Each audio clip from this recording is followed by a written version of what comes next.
म्हणजे इतक्या 21 महिने झाले मी स्वतः लढत होते, पण आता मला सगळ्यांची साथ आहे आणि आता मी CM साहेबांची बी भेट घेतली आहे आज.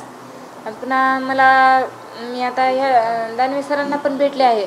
तर मला आता म्हणजे न्याय भेटेल ही मला आता विश्वास आला आहे. इतक्या दिवस मी अविश्वासी होते की मला न्याय भेटणार नाही, पण आता वाटत आहे कुठेतरी की मला न्याय भेटेल. पोलीस व्यवस्थित कारवाई करत नाही किंवा या सगळ्या संदर्भात तपास करत नाही हा आक्षेप सातत्याने तुमचा राहिलेला आहे. आता ह्या सगळ्या भेटीगाठीनंतर पोलीस व्यवस्थित काम करेल असं वाटतंय का? हां, आता पोलिसांना तर करावंच लागेल, कारण आपण म्हणतो मुख्यमंत्री साहेबांचा शब्द जे विधान भवनात त्यांनी दिला ते सत्यप्रत असतं.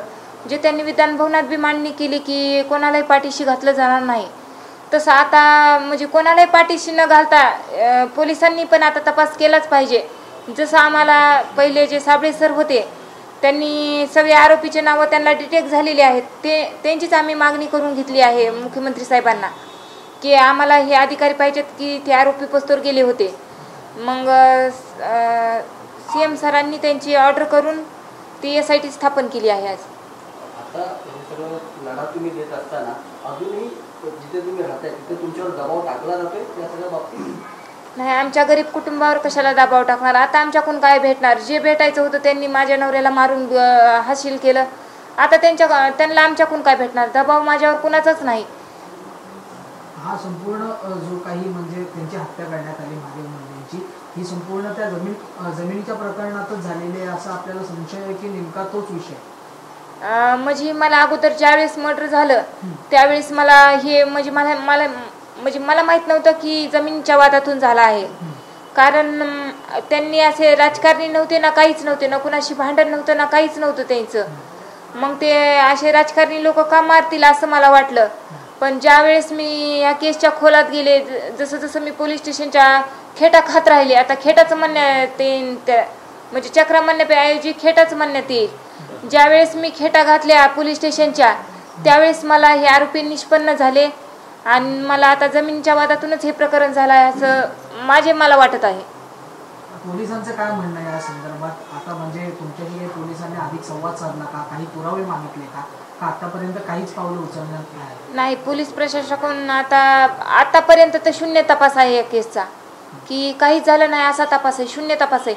पण आता हे SIT पथक जे स्थापन केलेलं आहे ते मला न्याय मिळवून देतील हे मला म्हणजे जाणीव होत आहे की असं होईल की हे मला आरोपीला गजाआड घालतील. मुख्यमंत्र्यांची भेट घेतली, काय म्हणाले मुख्यमंत्री? मुख्यमंत्री साहेबांनी विधान भवनात बी एकच शब्द केला ना, आता पण मला ज्यावेळेस भेट झाली तर त्यावेळेस बी एकच शब्द केला की कोणालाही या मागे पाठीशी घातलं जाणार नाही. मग मुख्यमंत्री साहेबांनी बी आणि मी स्वतः त्यांना म्हणलं आहे की सर तुम्ही ह्या केसमध्ये SP सरांशी बोलत राहा, जोपर्यंत आरोपी अटक होत नाही तोपर्यंत तुम्ही लक्ष द्या या केसकडे. त्यांनी मला शब्द दिला हो मी करल आणि आरोपी तात्काळ अटक करायला लावल. म्हणून वाल्मिक कराड हा मुख्य सूत्रधार तुम्ही म्हटलात, कोणी गीते नावाचा पण तुम्ही त्याच्यावरती हस्त देता? नाही, वाल्मिक कराडच हा सूत्रधार मी म्हणत नाही. मला जे कॉन्स्टेबल म्हणले आहेत की बंगल्याहून फोन आला तपास थांबवला, त्यातून म्हणत आहे मग वाल्मिक कराडनी का तपास थांबवला म्हणून मी म्हणत आहे वाल्मिक कराडनी तपास थांबविला. मग ह्यातलं रहस्य काय आहे? तर बाळाभाऊ बांगर तर डायरेक्ट सांगत आहेत की त्यांचे जुने सहकारी होते, की त्यांच्या देखत ही घटना घडलेली आहे. मग आता पोलिसांनी त्यातलं तथ्य जाणून घेतलं पाहिजे आणि आरोपींना अटक केलं पाहिजे. परळीमध्ये फक्त धनंजय मुंडे साहेबांचा बंगला आहे आणि त्यांच्या बंगल्यावर सगळा कारभार वाल्मिक कराड हा सांभाळत होता. कारण मी तिथलीच, माझं घर आणि त्यांचं एक 200 किलोमीटरवरच आहे, तर सगळा परळीचा कारभार सगळा वाल्मिक कराड सांभाळत होता. मग त्यांनी का तपास थांबविला? एक कारण काय होतं की त्यांनी तपास थांबविला? मग मी SP सरांना म्हणलं आहे की त्या बाळाभाऊ बांगरचं जे जॉब आहे त्यातलं तथ्य तपासानं आरोपीला अटक करा. म्हणजे तत्कालीन पालकमंत्री धनंजय मुंडे यांचा कारभार वाल्मिक कराड हेच सांभाळत होते असं म्हणायचं? हो, तेच सांभाळत होते. ते तर सगळ्यांनाच माहिती आहे की वाल्मिक कराड सगळा कारभार सांभाळत होते.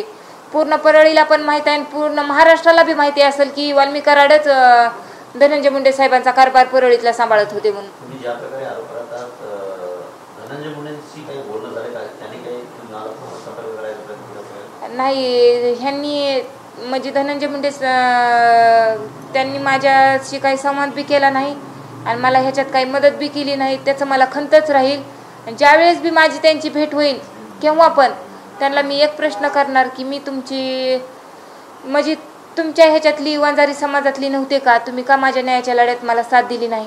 मग मी दादांना आव्हान केलं, दादांनी मला तात्काळ भेट दिली आणि दादांना मी एक प्रश्न केला भेट झाल्यानंतर लगेच की मला फक्त मुख्यमंत्री साहेबांची भेट तुम्ही घडवून द्या. तर दादांनी मला मुख्यमंत्री साहेबांची भेट घडवून दिली आज आणि मनोज दादा जरांगे पाटलांमुळंच आज माझी मुख्यमंत्री साहेबांसोबत भेट झाली आणि त्यांनी उद्या व्यापक बैठक ठेवली आहे बीडमध्ये रामकृष्ण कार्यालयमध्ये. उद्या त्यांचा बर्थडे असताना त्यांनी वाढदिवस न साजरा करता महादेव मुंडे आणि ज्ञानेश्वरी मुंडे यांना न्याय भेटण्यासाठी व्यापक बैठक ठेवली आहे निपक्षपाती. पोलीस अधीक्षक नवनीत कामत तुम्हाला सहकार्य करतायत, तुम्हाला बरं वाटतंय, या समाधानकारक प्रगती वाटते या केसमध्ये? नाही, जोपर्यंत आरोपी गजाआड होत नाही तोपर्यंत आपण कसं समाधानकारक म्हणू शकतात. पण आज जे CM सर म्हणले तर आपले मुख्यमंत्री की कोणालाही पाठीशी घातलं जाणार नाही आणि आरोपी तात्काळ अटक करतील.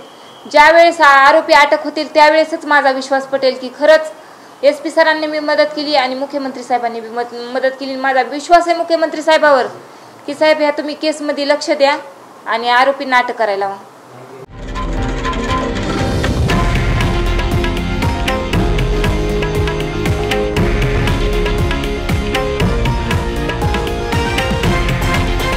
हे आहे देशातील नंबर 1 न्यूज नेटवर्क आणि आपण पाहत आहात TV9 मराठी, एकमेव.